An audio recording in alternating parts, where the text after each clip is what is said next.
We need to get to Eamon Javers with some breaking headlines from Mitch McConnell on the fiscal cliff. Eamon.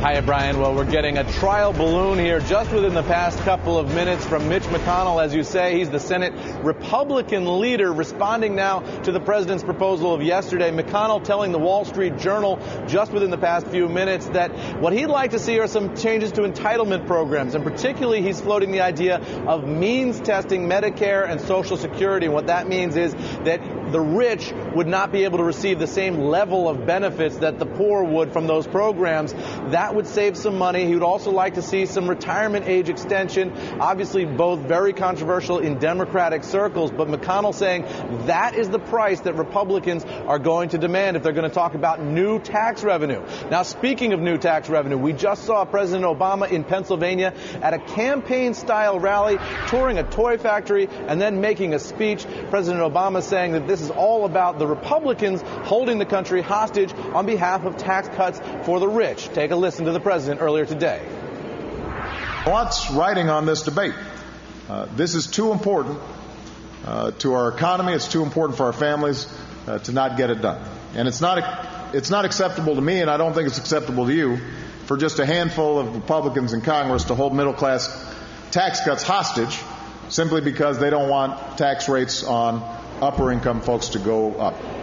Now, just minutes after that, Speaker of the House John Boehner, the Republican leader here on the House side of the Capitol, took to the podium as sort of a downbeat Speaker Boehner, saying that we are at an impasse here in Washington in these negotiations.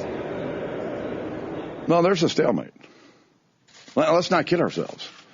I'm not trying to make this more difficult. If you've watched me over the last 3 weeks, I've been very guarded in what I have to say, because I don't want to make it harder for me or the president. So, Brian, as you can tell, they're talking about a stalemate here in Washington, but the very fact that McConnell is floating new ideas in the Wall Street Journal just within the past couple of minutes, as we said, is an indication that, the negotiations are still going on here, although McConnell, in the interview with the Journal, says that there's nothing going on behind the scenes that's any more developed than what we've seen publicly. So if that's true, that's an indication that the paper is not flying as fast and furious behind the scenes as we maybe thought, Brian. Does McConnell have the backing of more members of the GOP? Is he out there by himself, or does he have the full backing?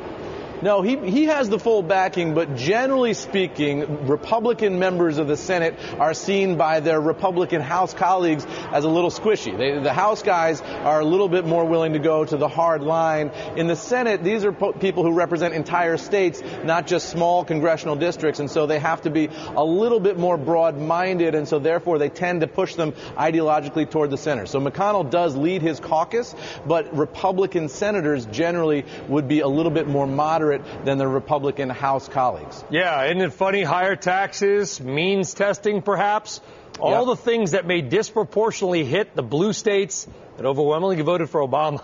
Yeah, that's absolutely right. Voting for higher taxes and fewer benefits on yourself. Absolutely. And look, McConnell made the point that among his caucus, a lot of his folks, his Republican senators, represent states that the president didn't carry. So he's talking about the president going out to Pennsylvania today to try to put pressure. He says, look, that might not work with our guys. He didn't carry our states. Oh, McConnell, not going to hit us? Do it. Right. Fine. Raymond, thank you very much.